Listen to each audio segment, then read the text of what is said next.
Hi అండి, అందరికీ నమస్తే. మార్నింగ్ పెరుగన్నం పెట్టేసి మా ఇంటికి వెళ్ళానండి, మా ముసలత్త గారికి చూసుకోవడానికి. ఇప్పుడే వచ్చానండి వీటి దగ్గరికి. నన్ను ఏ పని చేసుకొనివ్వటం లేదండి. అమ్మ ఒళ్ళో పడుకుందండి. వీటికి వండి పెట్టాలి, వీటి దుప్పట్లు జాడించాలి. మళ్ళీ రైల్వే స్టేషన్కి అన్నాలు వండుకెళ్ళాలండి. రోజు ఒక 30 కేజీలు బియ్యం అన్నం వండుకెళ్తున్నాము రైల్వే స్టేషన్కి.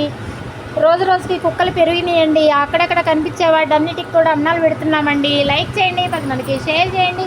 ఈ చిట్టి తల్లిని దీవించండి, భయం చెప్పండి. ఆమెను పని చేసుకునేయకుండా ఒళ్ళో ఎక్కి పడుకుంది, దిగదంట.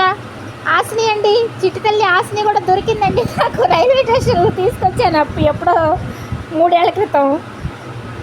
ఈ ఆశని గారు నన్ను వదలలేండి, అసలు నేను ఎక్కడుంటే అక్కడే ఉంటుంది. చిట్టి తల్లి అండి, ఇది బంగారు తల్లి అండి. లైక్ చేయండి, 10 మందికి షేర్ చేయండి. అమ్మ దిగు, ఇప్పుడు అమ్మ తినొచ్చే ఊపిరి అట్టలో దిగు. అమ్మా దిగురా, పనంతా అయిన తర్వాత ఎత్తుకుంటా దిగు.